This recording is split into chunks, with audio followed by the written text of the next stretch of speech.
If you did Sunday school or VBS as a kid, or you did it with kids here at Colonial, it's a fair bet that you have heard the story of Jonah and the whale before. A few years ago, I remember this, we put down together an experience downstairs for our kids to enter into the dark belly of the beast. And it was complete with a heartbeat sound and fish smell. It was cool. As the story goes, The Lord's word came to Jonah, Amittai his son. Get up and go to Nineveh, that great city, and cry out against it, for their evil has come to my attention. Nineveh was the capital of the Assyrian Empire. And I remember this from visiting the British Museum. There's actually an ancient wall relief of a picture of the Assyrians attacking a Judean city. Here it is.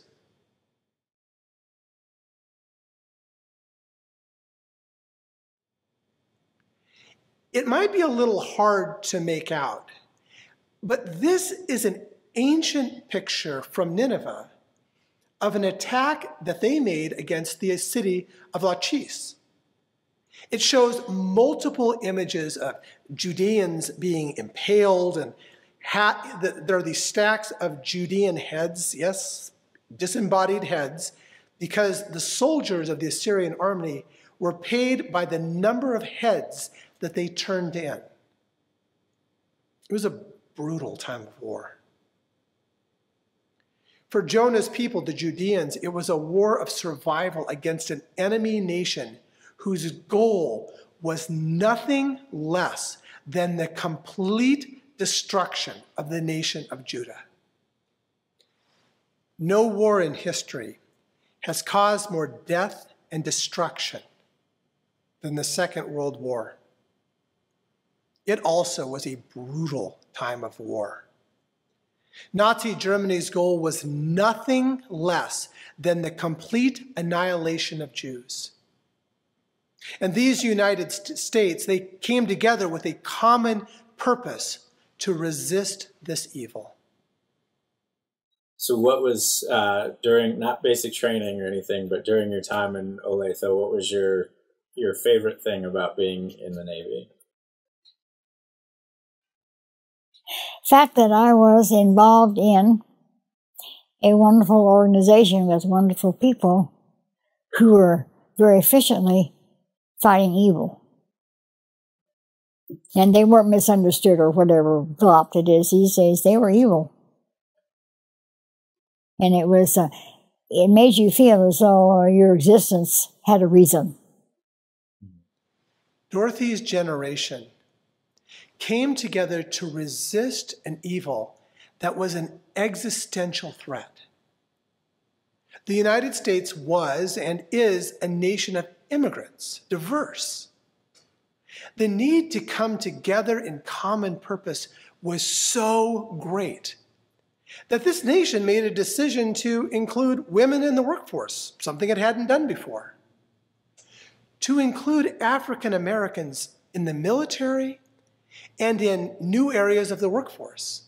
And let's be honest, the civil rights movement really gets going during and after the war. African Americans who had served, bled, and died for this nation weren't going to be outcast again. Women's rights were becoming human rights issues.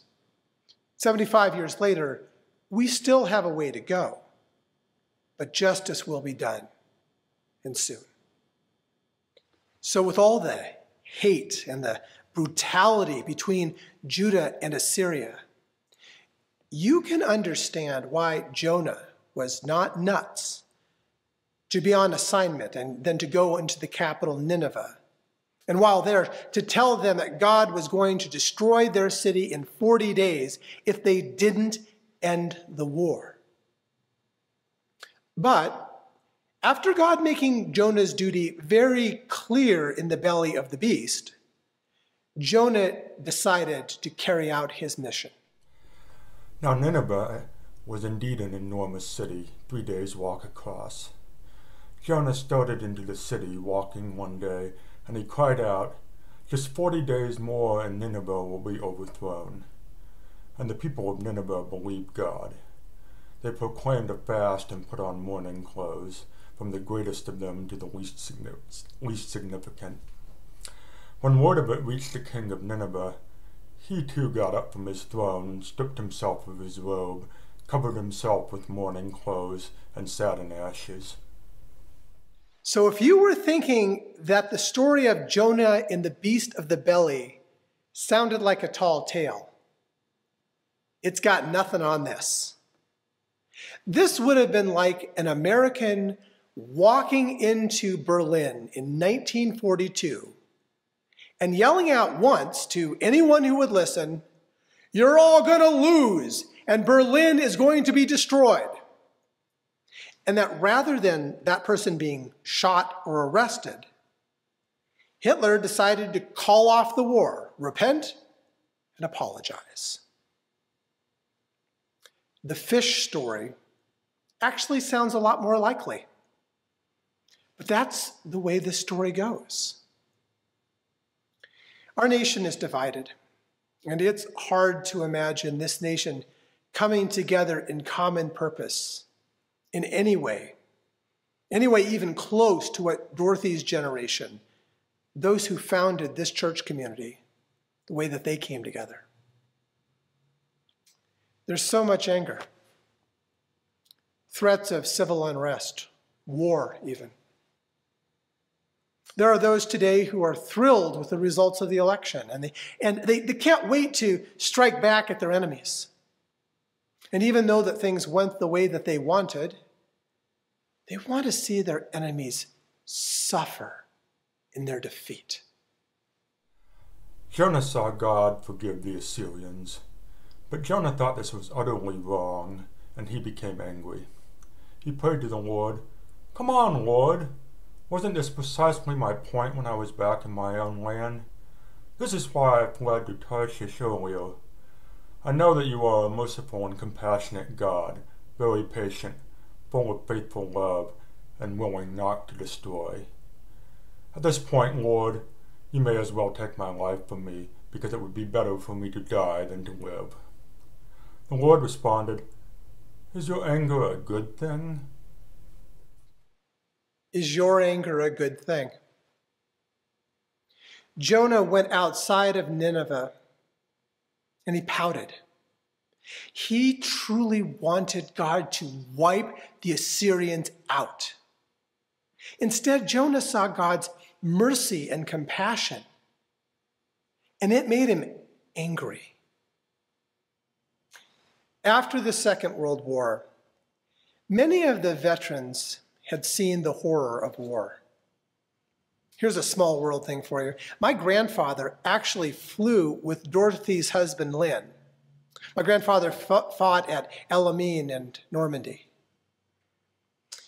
And those veterans, they came home with a vision of building a better world, fixing the divisions that had led to so much death and suffering. They built church communities like this one in that hope. And it didn't mean that they always agreed. Oh, dear God, no, they did not agree. Church meetings, Dorothy tells you about this, church meetings could go on sometimes for hours, and sometimes still do. And Dorothy remembered these contentious meetings from 70 years ago like this. But you don't, sit there and wait to marshal your forces. You listen to what they have to say, and you come to a reasonable agreement, and still friends. You didn't just sit waiting, marshaling your forces to defeat your opposition. You listen. You come to a reasonable agreement, and you are still friends. Is there anything in Dorothy's experience that we might need to remember today? Is there any wisdom that we can find for living and maybe even fixing and healing the divisions that we are facing. The story of Jonah ends with him unmoved by God's mercy and compassion. Jonah would rather die than live in a world in which his enemies didn't suffer in defeat.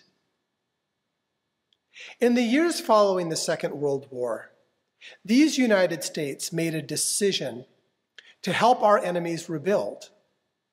Our Kansas-Oklahoma Conference of the United Church of Christ continues a partnership with the church in Baden, Germany.